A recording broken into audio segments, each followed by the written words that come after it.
Bismillahirrahmanirrahim. Assalamualaikum warahmatullahi wabarakatuh. Selamat pagi, salam sejahtera bagi kita semuanya. Yang saya hormati Menko Ekonomi beserta para menteri yang hadir, yang saya hormati Gubernur Bank Indonesia, Ketua OJK,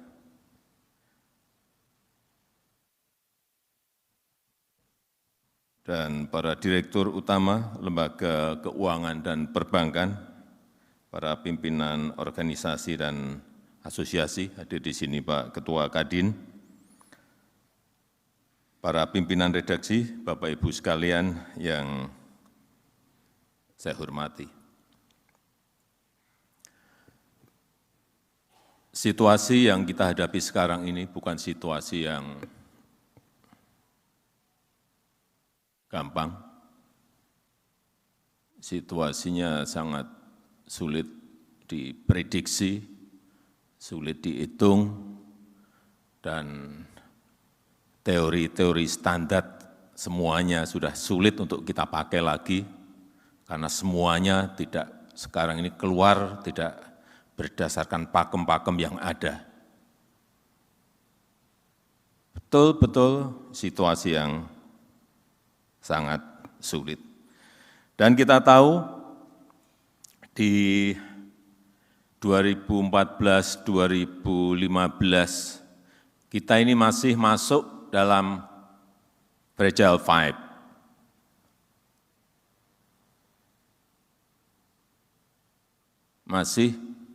Kita masih dimasukkan dalam negara yang rentan untuk terpuruk bersama 5 negara yang lain. Kalau kita ingat, saat itu ada taper tantrum, dan yang kalau kita lihat angka detail di situ, di 2014-2015, defisit transaksi berjalan kita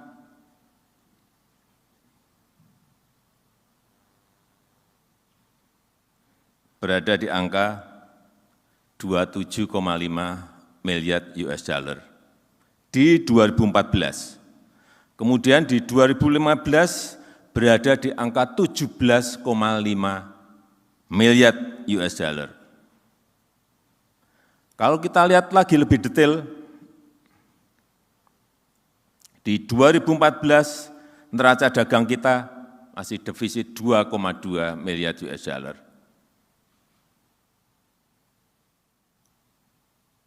Oleh sebab itu, saat itu saya sampaikan kepada para menteri, kita harus berani merubah ini, mereformasi struktural kita, agar hal-hal yang membahayakan ekonomi makro kita ini bisa kita lakukan, termasuk urusan SBN.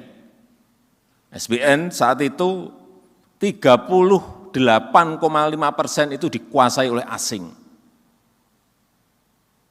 Sekarang tinggal 14,8% yang dikuasai asing.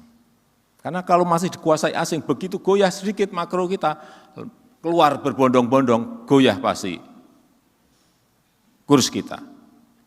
Ini upaya-upaya yang kita lakukan. Coba kita lihat sekarang neraca transaksi berjalan kita. Di kuartal ketiga 2022 sudah surplus 8,9 miliar US dollar di Q ketiga. Ini 0,9% dari PDB kita. Artinya perbaikan itu betul-betul nyata dan kelihatan dalam angka-angka. Saya selalu pasti meminta angka.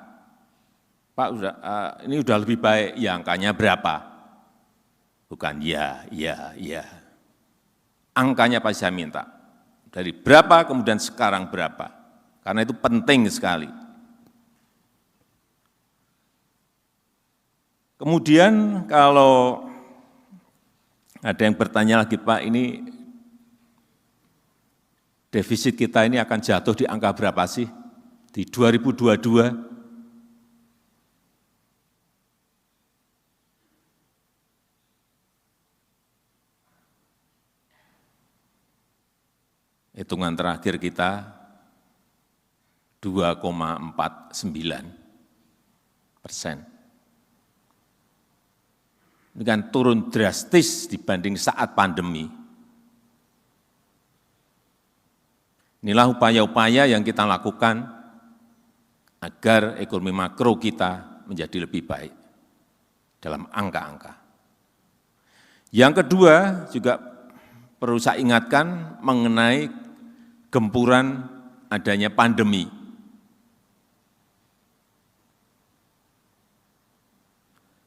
Saat Delta masuk, kasus harian kita mencapai 56.000 kasus.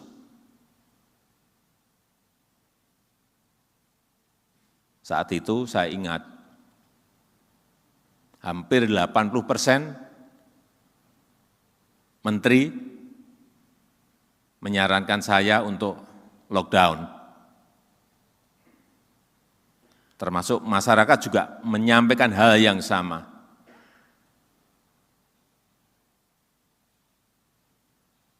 Kalau itu kita lakukan saat itu, mungkin ceritanya akan lain sekarang ini. Muncul lagi Omikron,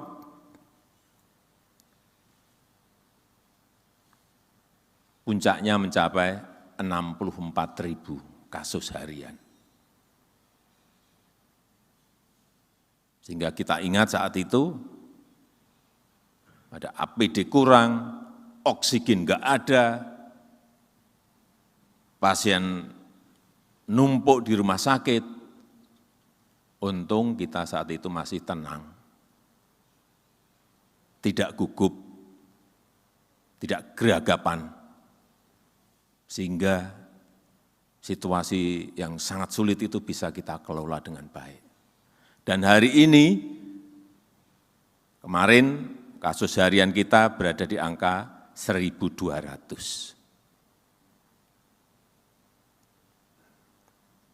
Dan mungkin nanti akhir tahun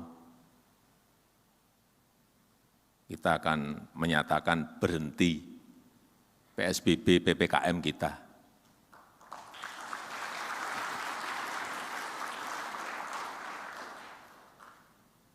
Perjalanan seperti itu harus kita ingat, betapa sangat sulitnya.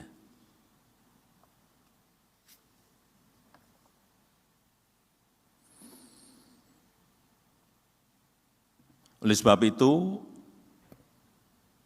kemampuan domestik kita harus terus kita garap. Dan salah satu hal yang sangat berat adalah bahwa kita ini terlalu banyak membiarkan aset-aset negara menjadi aset-aset yang tidur dan aset-aset yang nganggur, tidak produktif. Diberi izin, kementerian memberikan izin pada swasta ataupun BUMN, diberi izin, konsesi, 20 tahun dibiarkan, enggak diapa-apain. 15 tahun enggak diapa-apain. 10 tahun enggak diapa-apain. Kalau saya perintahkan pada Menteri Investasi, Menteri SDM, sudah dicabut saja konsesinya. Berikan kepada yang memiliki kemampuan, dan lahan itu menjadi lahan produktif, aset itu menjadi aset produktif. Sehingga kemarin dicabut 2078 konsesi-konsesi, baik hutan, konsesi hutan maupun konsesi tambang, cabut. Dan berikan kepada yang memiliki kemampuan baik finansial, kemampuan SDM untuk menggarap aset-aset itu menjadi aset-aset yang produktif, sehingga memberikan dampak yang positif pada ekonomi kita.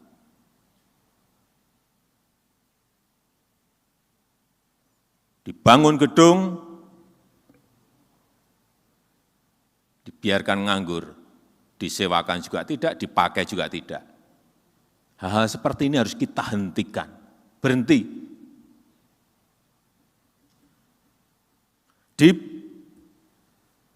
Dibelikan peralatan,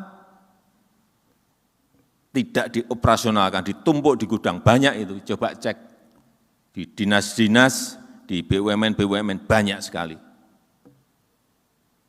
Dipikir saya enggak tahu.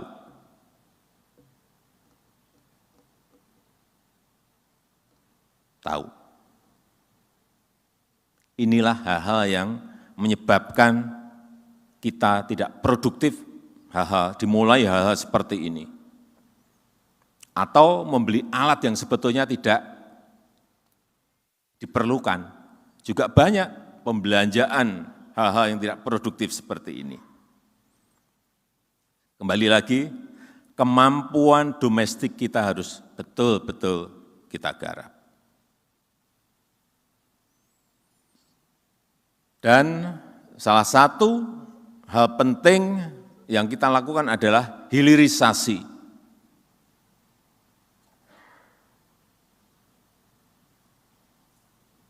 Stop ekspor bahan-bahan minerba kita. Stop. Memang kita tidak lakukan drastis stop semuanya, enggak, tapi satu persatu harus. Nikel sudah rampung.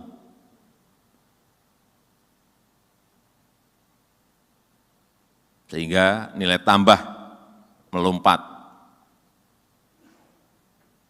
Kalau dulu ekspor bahan mentah nikel hanya menghasilkan 1,1. Ini tahun ini perkiraan saya sudah melebihi 30 miliar US dollar. Tahun 2022. Dari 1,1 melompat ke 30 miliar US dollar. Betapa lompatan nilai tambah itu yang kita dirugikan berpuluh-puluh tahun.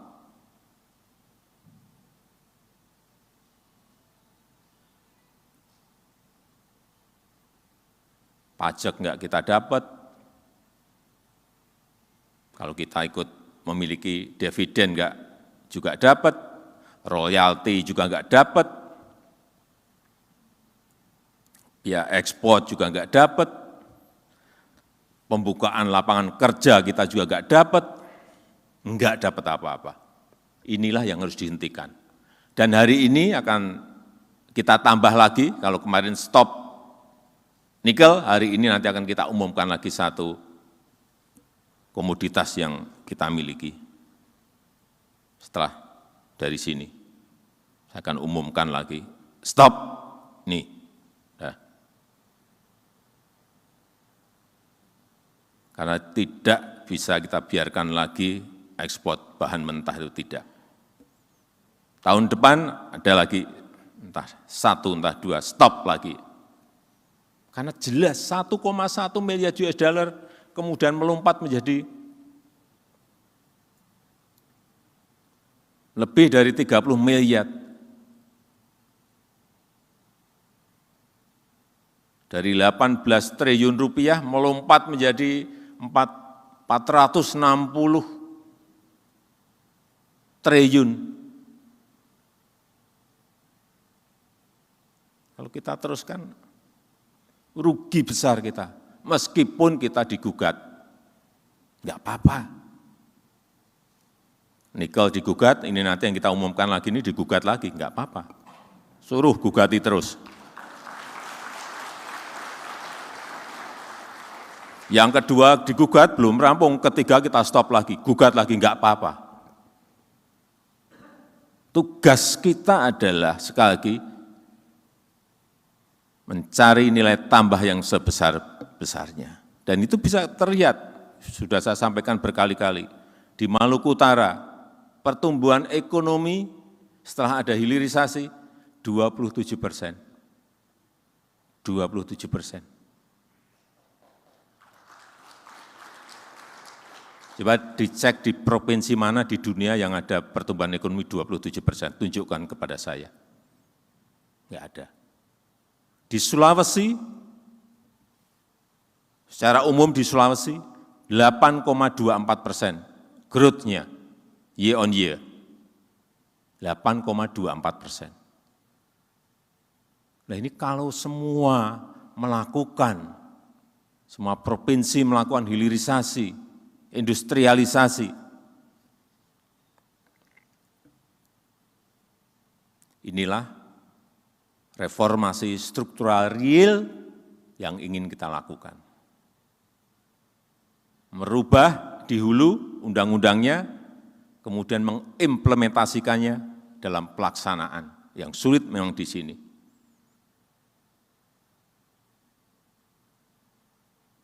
Dan terus ini akan kita lakukan.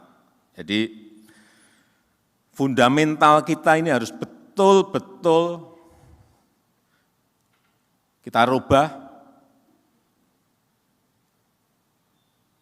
yang rentan kita rubah sehingga menjadi stabil, sehingga sangat penting sinergi fiskal, moneter, dan sektorial. Ini kalau nggak sambung bahaya ini. Moneter jalan sendiri ke sana, fiskalnya ke sana, sektorial cari jalan sendiri ke sana. Nggak bisa lagi kita lakukan itu. Dan saya sangat senang sekarang ini, sinergi, koordinasi antara Bank Indonesia, Bank Sentral, OJK, LPS, dengan Kementerian Keuangan, kemudian dengan pelaku-pelaku di Kadin, semuanya dalam visi yang sama, tujuan yang sama. Kalau ini terus diperkuat,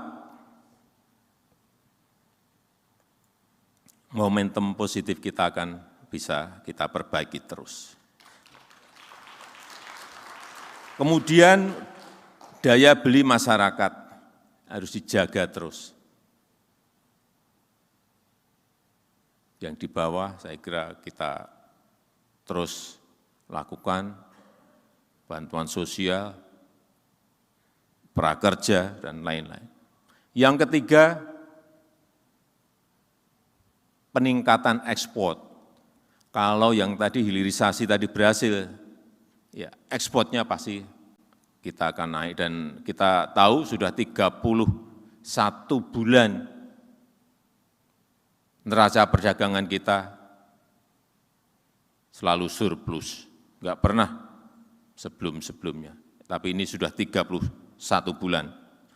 Kemudian yang keempat, investasi, peningkatan investasi, momentum, trust, kepercayaan dunia kepada Indonesia ini harus betul-betul kita manfaatkan untuk menarik investasi masuk,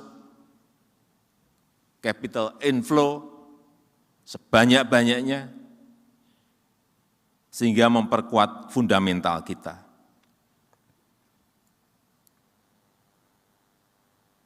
Yang terakhir, tadi sudah saya sampaikan, hilirisasi energi hijau ini menjadi kunci. Ke depan saya sudah minta strategi hilirisasi ini harus dibuat dalam sebuah ekosistem besar apa? Didukung oleh energi hijau yang murah. Ini akan menjadi produk premium yang kita akan bisa bersaing dengan negara-negara lain. Energi hijaunya harus murah. Kuncinya di situ. Kalau muncul energi hijau kemudian harganya masih 12 sen, 8 sen, ya untuk apa? Karena yang namanya hydropower mestinya, misalnya di Kayan, Sungai Mamberamo misalnya, hitung-hitungan yang saya pakai, kalkulator yang saya pakai, enggak tahu, mungkin berbeda dengan kalkulator Bapak Ibu semuanya, bisa mencapai harga 2 sampai 4 sen, yang jauh di bawah batu bara. Dan kalau sungai-sungai yang lain juga kita lakukan hal yang sama, inilah sebetulnya kekuatan besar kita. 2 hal tadi, hilirisasi kemudian didukung oleh energi hijau. Sulitnya adalah pelaksanaan. Tapi yang pusing-pusing biasanya diberikan pada saya. Kalau yang masalah, yang problem, menteri-menteri itu mesti menghadap saya. Tapi kalau yang enak-enak, kayak kemarin nyanyi-nyanyi, makan-makan, tidak pernah mengajak saya. Saya rasa itu yang bisa saya sampaikan dalam kesempatan yang baik ini. Terima kasih, saya tutup. Wassalamualaikum warahmatullahi wabarakatuh.